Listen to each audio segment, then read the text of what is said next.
Eu vou fazer perguntas muito objetivas, porque assim, eu prefiro pergunta-resposta, até se puder ser sim e não, até para eu entender, porque tem uma linha cronológica que eu quero montar na minha cabeça. E é especificamente acerca de... Tem alguns períodos que são muito chaves, seja por conta de reuniões feitas na CGU, ou por causa de envios, ou por causa de ofícios.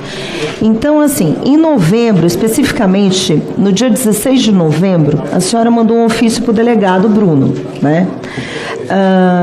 Que, inclusive, ele já veio a essa comissão, já conversou com os parlamentares, e ele mesmo disse que esse ofício foi um dos eventos principais para a abertura do inquérito. E, nesse ofício, foi alertado da inércia do INSS sobre riscos desses descontos. Então, é um bom serviço que você fez à nação. Mas a minha pergunta é assim, eu gostaria de saber, por que a senhora enviou esse ofício, que se eu não estou enganada é o 17486, diretamente para a Polícia Federal, sem passar pelas chefias hierárquicas da Controladoria Geral da União? A minha pergunta é, esse encaminhamento é comum ser direto? Como que é isso? Ou eu entendi errado? Vou tentar só fazer uma marcação. Eu não sei especificamente que ofício é esse, então eu não consigo delimitar no tempo. É o de novembro de 2024. Foi após uma reunião feita, onde estava o Stefanuto, você, o Jucimar, do INSS, o diretor de benefícios, o Vanderlei, e o Virgílio Oliveira Filho, que era procurador-geral. Foi feita uma reunião, e depois dessa reunião foi enviado um ofício para a Polícia Federal, alertando dessa inércia do INSS, que eu sei que foi da CGU, eu pensei que fosse da senhora, só estou confirmando. Não. Só para estabelecer por conta de novembro, por isso que nós já tínhamos tratativas anteriores. Nós temos uma área específica na CGU que sempre que iniciamos qualquer contato com a polícia, ele é feito por meio dessa área. E ele foi feito, mas ele foi feito antes. Por isso que eu falei da data do ofício. E a partir daí, de estabelecida essa parceria entre os dois órgãos, nós trocamos informações. Então, o caminho de saída da CGU é essa área específica que faz as interlocuções com a polícia, e aí, a partir de estabelecimento dessa comunicação, as áreas técnicas fazem essas conversas, e aí... Se é um ofício que eu imagino, é um ofício pós-reunião que tivemos no INSS tratando das recomendações não atendidas. Isso. Então é isso. Já estávamos no reunião, andamento de implementação de recomendações da CGU, descontos associativos. É exatamente isso. Foi exatamente esse o marco. O relatório final foi no final de agosto para o INSS. O assunto gravíssimo, sem providência nenhuma, sem resposta nenhuma, sem interlocução nenhuma. Fizemos uma reunião com o presidente do INSS pela relevância. A partir daí, nós encaminhamos para a Polícia Federal, como estávamos encaminhando todos os documentos das interlocuções deste trabalho. Então, só confirmando, houve, na verdade, o chefe hierárquico, se eu não estou enganado, seu, era o Ronald Balbi, se eu não estou enganada, e o ministro da CGU também estava informado. Então, os dois estavam informados disso e tinham ciência. Não, quando a gente trabalha em parceria com a polícia, a gente estabelece a parceria na área técnica. Tá certo.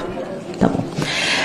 Depois, eu vou voltar um pouquinho para trás, em agosto agora. Em agosto de 2024, assim, dentro dessa linha do tempo, a senhora participou de uma reunião com o ex-presidente do INSS, Alexandre Stefanuto, e o nome da reunião era Busca Conjunta de Soluções, Descontos de Mensalidades Associativas de INSS, né? É o que está, inclusive, ali no e-agenda e tal. Então, antes da reunião, objetivamente, eu queria saber se antes da reunião a Controladoria Geral da União já tinha uma versão preliminar do relatório de auditoria, né? Vocês vão fazer uma reunião, provavelmente, é lógico que vocês tenham um relatório preliminar para chegar na reunião, certo? Sim, relatório, se não me engano, é do dia 23 de julho. E a minha pergunta é, por que depois dessa descoberta de 97% da amostra com desconto irregular, não foi recomendada a sustação desse desconto de forma imediata? Nós tínhamos o argumento sempre e que nós não tínhamos... Eu não sei se é evidências, mas eu não tem como contrapor que isso não tinha à época. O argumento do INSS é: eu vou deixar os meus aposentados sem plano de saúde, sem auxílio funeral. essas entidades estão provendo isso ao aposentado. Nós ainda estávamos recolhendo documentos junto às entidades para entender se eles não tinham mesmo esses contratos de prestação de serviço que pudesse prover esse serviço para os aposentados. Por mais que exista uma hipótese existisse à época, uma hipótese de que não existiriam esses contratos de prestação de serviço, nós ainda estávamos analisando esta parte específica. E o argumento era esse. Então, o que nós trouxemos? Para aquelas entidades que foram visitadas e nas quais identificamos problemas, sim, que eles interrompessem naquele momento os descontos. Uhum. Eu entendi que existia essa cooperação direto da área técnica com a polícia, mas em relação a todo esse acontecimento, naquele momento específico que a gente está falando dessa reunião, a senhora informava o seu superior hierárquico direto sobre a gravidade do problema que era relacionado a esses descontos, sobre os prejuízos que poderiam dar para os beneficiários? Esse comunicado existia de uma maneira clara? Sim, o secretário conhecia a versão preliminar do relatório e ele participou da reunião de busca conjunta de soluções no INSS. E a minha pergunta, eu acho que a senhora já falou, porque eu ia perguntar se você fez uma reunião com o ministro da Controladoria sobre a gravidade do assunto, mas você já falou que vocês informaram o ministro, certo? Está correto isso? Desculpa, não. Eu me perguntei se o ministro do CGU, da Controladoria Geral da União, foi informado dessa gravidade, dessa reunião, se você fez uma reunião com ele específico, ou se o assunto foi levado a ele pelo seu superior. Eu especificamente não levei o assunto ao ministro, eu só tratei deste assunto com o ministro na véspera da operação para falar do relatório. Ok. Só. Uhum. Mas é crível a gente imaginar que, dada a gravidade e os acontecimentos e o relatório, o ministro com certeza sabia. É possível. A partir do final de março de 2023, a gente viu o jornal Metrópolis começou a divulgar uma série de reportagens relacionadas a essas fraudes. E eu pergunto, a Controladoria Geral da União, é só para reforçar, porque tem uma coisa assim que... esse trabalho mais dedicado de auditoria sobre a questão de fraudes nos descontos associativos começou a ficar mais sério, mais dedicado depois das reportagens?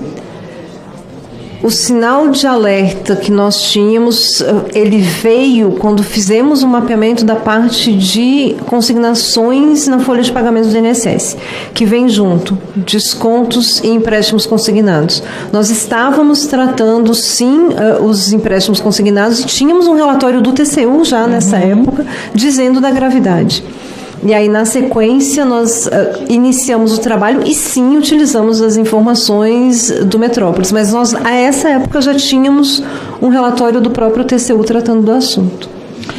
E uma outra pergunta que eu também queria, porque, assim, você comentou que a partir de 2019, a área que a senhora trabalha passou a ter um foco muito mais forte em previdência e tal. Você confirma essa informação?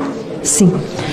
E, então, é possível dizer que, a partir de 2019, a CGU estava melhor estruturada para investigar esse tipo de fraude relacionada à Previdência? Eu não sei se a palavra é estruturada, mas tinha um foco maior. Tinha um foco maior. E com esse foco maior em Previdência, é natural que problemas relacionados à Previdência, que antes pudessem passar assim batidos, viessem à tona de uma forma mais clara, porque tinha um departamento específico? Nós tínhamos uma equipe de trabalho maior, que aí podia, então, se dedicar a mais trabalhos na área de Previdência. Então, eu quero agradecer a sua presença e eu já fiz esse agradecimento, porque é muito bom a gente ver uma servidora que serve o país com essa clareza, com essa... fazendo o que é correto, pontuando. Então, eu te agradeço bastante pela tua postura. Eu gostaria muito que a gente que realmente essa fosse a postura de todos que servissem a nação. Muito obrigada, tá, Eliane?